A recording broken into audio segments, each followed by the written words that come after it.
were on that side of the bank of the river. Let's go ahead. Verse 6. I need you to go straight down where it says the daily sacrifice shall be taken away. Verse 11. And from the time that the daily sacrifice shall be taken away, and the abomination that maketh desolate set up. So this is showing that when our people fall, our practices will be taken away, and desolation or something evil under Satan will be set up in its place. Right? Now this happened before in the past. Hold this, and let's go to Daniel 8 and 8. Daniel chapter 8 verse 8. Therefore the he-goat waxed very great. Therefore the he-goat waxed very great. Now who's the he-goat? We're going to use another precept. I know we're jumping, but this is how you get understanding. Precept upon precept, line upon line. Go to the 21st verse and let's see what the he-goat is. Verse 21. And the rough goat is the king of Grecia. That's Alexander the Great. And the great horn that is between his eyes is the first king. See that Alexander the Great is speaking of. Read, which is the third beast in the book of Daniel. Let's go back to Daniel's 8 and 8 and read it again. Therefore the he-goat waxed very great. The he-goat waxed very great, Alexander the Greek. And when he was strong, the great horn was broken.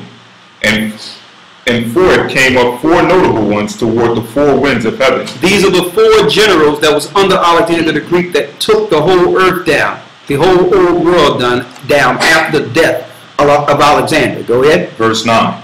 And out of one of them came forth a little horn. Out of them came a little horn, and that was Antiochus Epiphanes. Go ahead. Which waxed exceeding great toward the south, toward the east, and toward the pleasant land. Towards the children of Israel. He came and took down our land. He started promoting homosexuality. He started tearing down our temples. He told us that we had to worship on Sunday.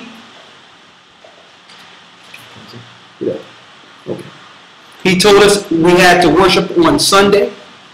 He made us sacrifice pork on the altar and forced us to eat pork. These are all the things he did to us. And he set up a system, a monetary system, in which we had to go through his system instead of us dealing with a socialist program amongst ourselves. We were subject to him, into the Grecian Empire, opposed to our empire. Read. Verse 9. And out of one of them came forth a little horn, which waxed exceeding great toward the south and toward the east, and toward the pleasant land.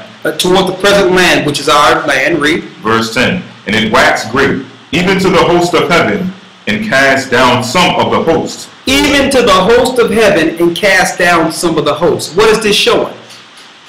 Under Antiochus Epiphanes and under the Grecian powers, Satan gave them their power. There was rituals they were doing that would make angels fall into the heaven, into the earthly realm. And these angels would have to minister unto them to keep them in power. These were rituals that are done. So the elite get their education and everything from these fallen angels. They get their technology from these angels. And Satan gave them the knowledge to call them down into the earthly realm.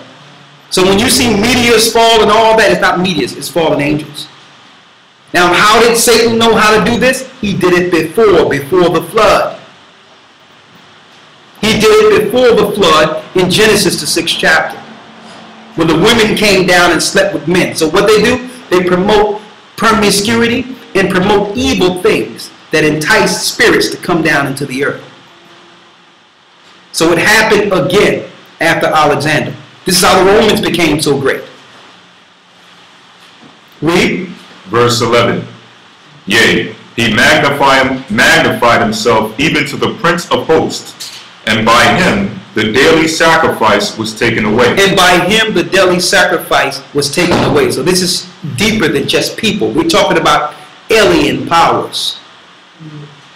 Angels coming down to help them take us down. This is how they took our land. It's spiritual. Like I said before, we wrestle not with flesh and blood. So the daily sacrifice was taken away. What daily sacrifice? The normal sacrifice is how we were reading in the earlier law on what to sacrifice for an atonement. And pray our food to our God. And do certain practices that none of you even know about right now. They took that away from us. And they're going to do it again. On a higher level. Read. Verse 12. And an host was given him against the daily sacrifice by reason of transgression. See? The angel, which was a host, was given to him to take our temple down by what? By reason of transgression. They had to get us to sin first. They had to get us to turn against our God first. So a spirit taught them what to show us, so that it can demoralize the children of Israel and allow the other nations to take us down. So by this, the other nations knew this. So they set up institutions like churches to tell you it's okay to do whatever you want. Eat what you want. Worship, do whatever you want, because Christ came. You don't have to follow the law. This is a tactic they use so that they can destroy us. It happened before. Now the knowledge is increasing, and like you mentioned earlier, the knowledge of history is coming back to us. Now we're looking at the errors of our ways and know that, okay, this is why we're in this condition. Let's do what's written in the Bible now. Let's follow the Most High now. Go ahead. And it cast down the truth to the ground. And did what? And it cast down the truth to the ground. So by doing this, they cast down the truth to the ground. They started aiming towards destroying truth in this earth, setting up false history. Are you with me? They got angelic help with their rituals. They demoralized us and made us transgress against our laws. And then they aimed towards destroying the truth of us.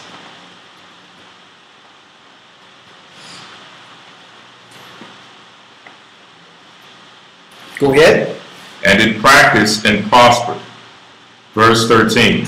Then I heard one saint speaking, and another saint said unto that certain saint which spake, How long shall the vision be? How long shall this be?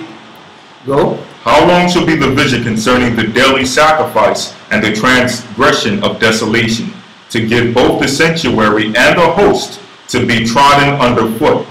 And he so said, how long before they're destroyed? The host that fell, Satan, his host, and all these people who have destroyed us and gave us a time period. Read. Verse 14. And he said unto me, Unto 2,300 days, then shall the sanctuary be cleansed.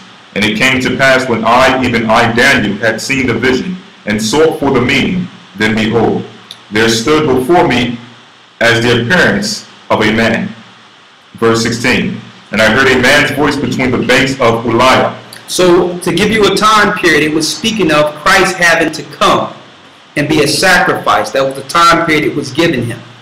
That he would go before the heavenly tabernacle and cleanse the heavenly sanctuary for our sins. That was the time period it was given him at that time. That Christ would need to come. So that those days of Jubilees is linking up to the time that Christ went into Calvary. That the sanctuary would need to be cleansed first. And through that, one day truth would come. Go ahead. Verse 16. And I heard a man's voice between the banks of Uliah, which called and said, Gabriel, make this man to understand the vision. Verse 17. So he came near where I stood, and when he came, I was afraid and fell upon my face. You were 8 and what? 8 and 17. Go ahead. So he came near where I stood, and when he came, I was afraid and fell upon my face. But he said unto me, Understand, O son of man, for at the time of the end shall be the vision. Verse 18. Now as he was speaking with me, I was in a deep sleep, on my face toward the ground, but he touched me and set me upright. Verse 19. And he said, Behold, I will make thee know which shall be in the last end of the indignation, for at the time appointed the end shall be. Verse 20. The ram which thou sawest having two horns are the kings of Media and Persia. Now, Media and Persia is modern day what? Who?